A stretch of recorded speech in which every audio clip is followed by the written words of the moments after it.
¿Y si la próxima gran caída del precio del petróleo no dependiera de cuántos barriles saca la OPEP, sino de la interacción explosiva entre un virus global y un conflicto lejano? Hola a todos y bienvenidos a este análisis a fondo. Hoy nos sumergimos en las aguas turbulentas de uno de los mercados más cruciales del planeta, el del petróleo crudo. Pero no vamos a hablar de pozos y refinerías, no.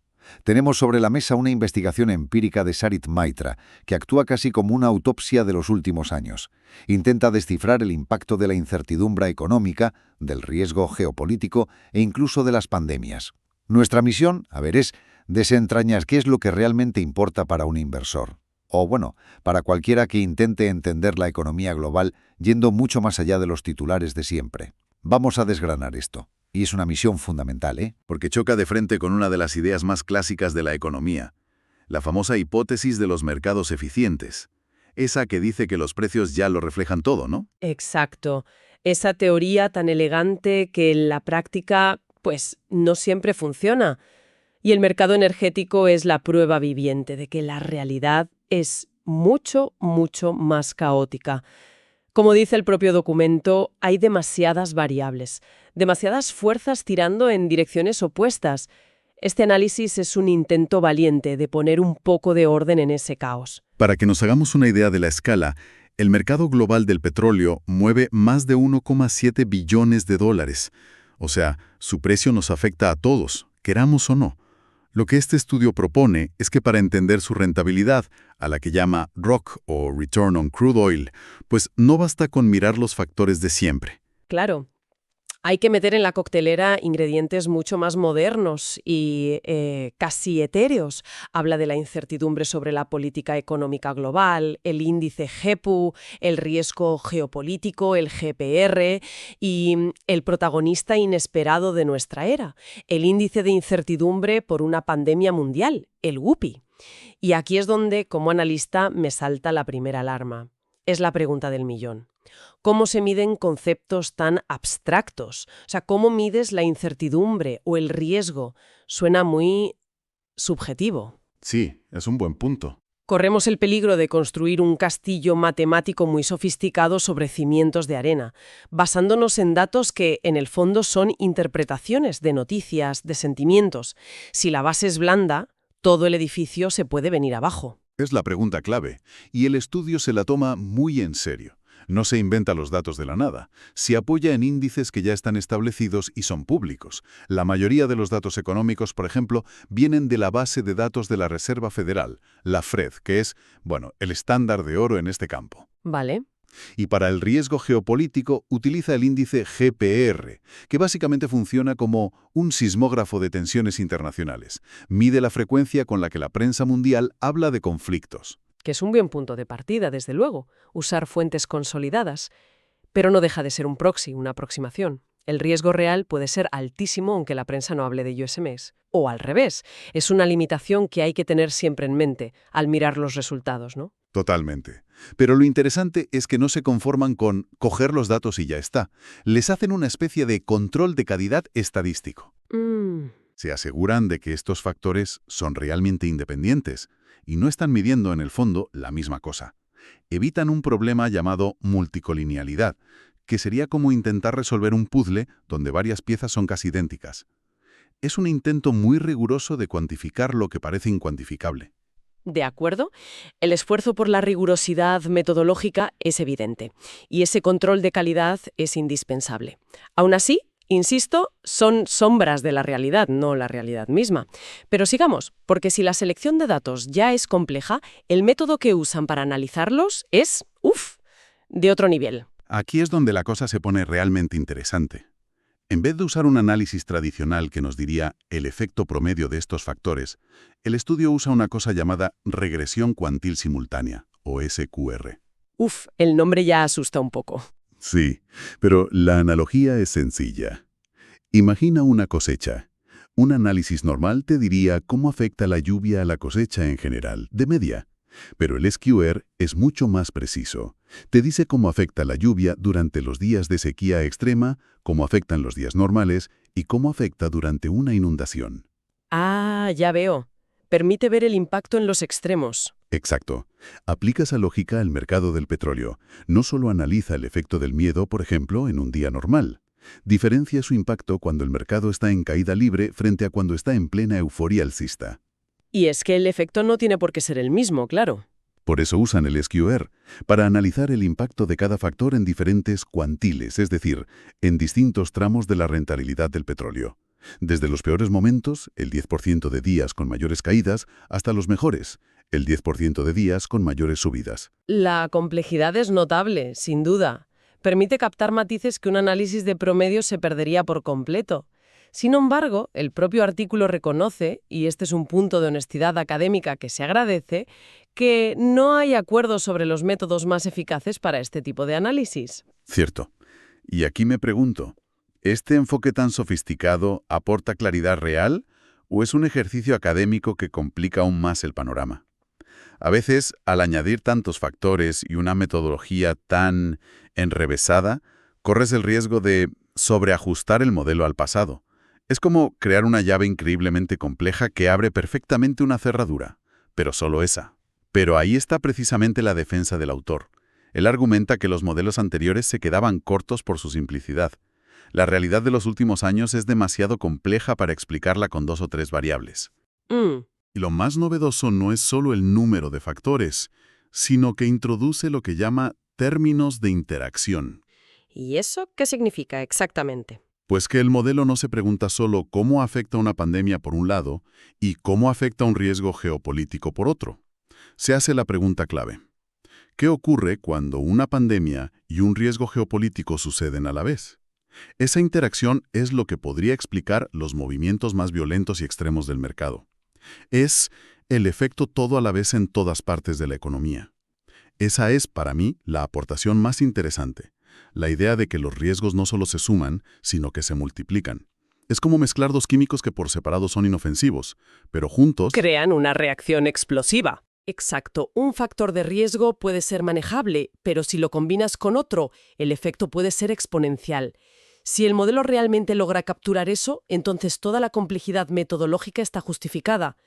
De acuerdo, la metodología es un motor muy sofisticado, pero la pregunta es, ¿a dónde nos lleva?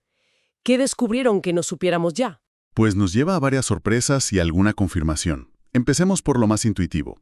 El índice VIX, el famoso índice del miedo de Wall Street. Sí, el estudio concluye que el VIX tiene un impacto negativo y muy significativo en la rentabilidad del petróleo en todos los tramos. Dicho de otra forma, cuando el pánico se apodera de los mercados financieros, el petróleo sufre. Siempre. No importa si las condiciones del sector eran buenas o malas. Es un puro contagio de miedo. Eso es coherente. Cualquiera que mirara su cartera en marzo de 2020 sabe exactamente a qué se refiere con contagio. Daba igual lo que tuvieras, todo se tenía de rojo. Totalmente. El petróleo, a pesar de ser una materia prima física, está profundamente financiarizado. Sí, el sentimiento general del mercado le arrastra. Pero ahora viene uno de los resultados más llamativos y que choca frontalmente con la intuición. El riesgo geopolítico, el GPR, analizado por sí solo, A ver. no muestra una relación estadísticamente significativa. En ningún tramo. Ni en los buenos ni en los malos. Es increíble, ¿verdad? Uno piensa en un conflicto en Oriente Medio y automáticamente lo asocia a una subida del petróleo. Pues este modelo, en un primer análisis, dice que no, que por sí solo no es un factor determinante. Es muy contraintuitivo. Es como un detective que interroga a un sospechoso por separado y no saca nada en claro. Pero entonces los junta en la misma sala. Y la historia cambia por completo. Explica eso. ¿Cómo cambia la historia? Pues cuando el modelo analiza el efecto combinado de la incertidumbre por pandemia y el riesgo geopolítico, de repente, ¡boom!, el GPR se vuelve importantísimo, muy significativo y con un impacto negativo. Y lo más revelador, este efecto combinado es especialmente fuerte en los peores momentos del mercado, en las grandes caídas. O sea que el contexto lo es todo. La primera pregunta no debería ser cómo de grande es el conflicto, sino en qué estado de salud, literalmente, está el mundo. Un conflicto en tiempos de calma es ruido. El mismo conflicto durante una pandemia es una señal de alarma. Fascinante. Lo que nos está diciendo es que un conflicto geopolítico en un entorno de crecimiento estable podría ser absorbido por el mercado con relativa facilidad. Pero ese mismo conflicto, si ocurre durante una pandemia, cuando la incertidumbre ya está por las nubes, tiene un efecto multiplicador devastador. Sobre todo para las caídas. No es el evento en sí, es el evento dentro de su ecosistema. Exacto. Los riesgos se potencian mutuamente. Pero ojo, el modelo también confirma algunas ideas clásicas. Por ejemplo, encuentra que la inflación es un factor positivo y significativo en todos los tramos. Esto apoya la vieja idea del petróleo como una buena cobertura contra la inflación. Bueno, eso tiene sentido. Cuando el valor del dinero cae, el precio de activos reales como el crudo tiende a subir. Parece que esa estrategia sigue siendo válida. Sí, ese hallazgo es consistente y da cierta robustez al modelo. Cierto. Sin embargo, hay otros resultados que de nuevo nos dejan rascándonos la cabeza y nos recuerdan que ningún modelo es perfecto. Por ejemplo, el spread. La diferencia de rendimiento entre los bonos del Tesoro a largo y corto plazo. La famosa curva de tipos. Esa misma se considera uno de los predictores más fiables de futuras recesiones. Y una recesión debería, lógicamente, hundir la demanda de petróleo. Pues bien, el estudio encuentra que el spread no tiene un impacto significativo. Y eso es desconcertante. La curva de tipos es casi un oráculo en Wall Street. ¿Cómo es posible que no afecte al petróleo en este modelo? Esa es una buena pregunta. A ver, se me ocurre. Podría ser que en el periodo analizado, de 2017 a 2022, el impacto de la pandemia y la incertidumbre fuera tan descomunal que simplemente eclipsó a este indicador más tradicional, como un trueno que no te deja oír el resto de sonidos. Esa es una hipótesis plausible, o quizás la relación es más indirecta de lo que pensamos.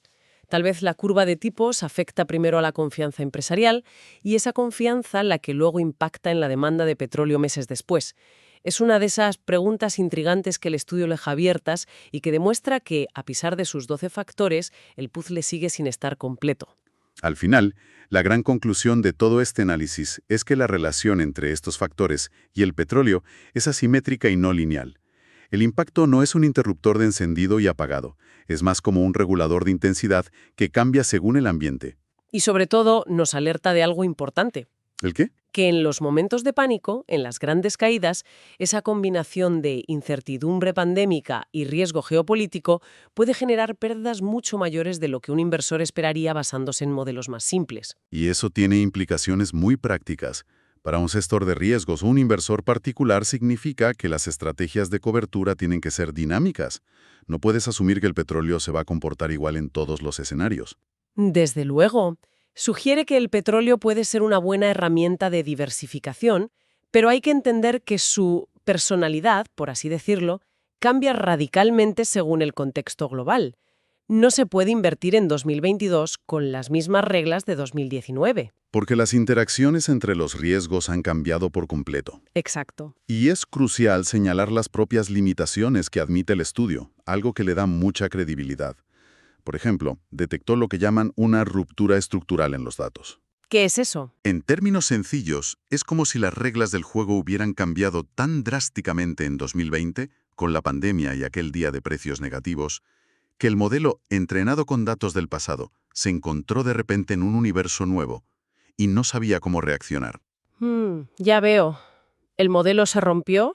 El gráfico de errores del modelo en ese punto se dispara al cielo, y los autores concluyen con una frase muy honesta y muy sabia. Construir un modelo empírico fiable requiere iteración y no es una ciencia exacta.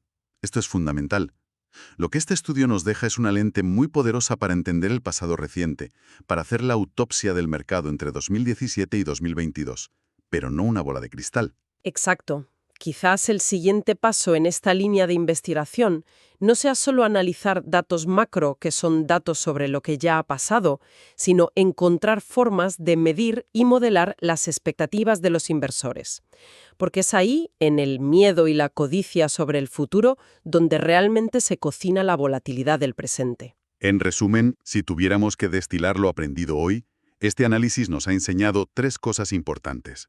Primero, que el impacto de factores como el miedo del mercado o la incertidumbre política no es uniforme. Depende críticamente de si el mercado está en un buen o mal momento. Sí. Segundo, que la verdadera historia, la que explica los movimientos más bruscos, a menudo reside en la interacción de los riesgos. como vimos con esa potente combinación de pandemia y conflictos. Y tercero, que la economía no es una ciencia estática. Es un organismo vivo que evoluciona, y los modelos que funcionaban ayer deben adaptarse para explicar las nuevas realidades de hoy. No podemos usar mapas viejos para navegar por territorios nuevos. Absolutamente. Ha sido un análisis fascinante que nos obliga a pensar de una forma más compleja y conectada. Y para reflexionar dejamos una última idea que se deriva de la lógica del propio estudio. El análisis se centró en el periodo 2017-2022, donde la gran interacción disruptiva fue pandemia por riesgo geopolítico. Si tuviéramos que replicar este análisis hoy, con las nuevas tensiones globales, los avances en inteligencia artificial, la transición energética, los efectos persistentes de la inflación, ¿cuál sería el nuevo término de interacción que podría predecir el próximo gran movimiento del mercado? ¿Qué combinación de factores, que ahora mismo quizás no estamos considerando juntos, será la que defina la próxima gran crisis o la próxima gran oportunidad?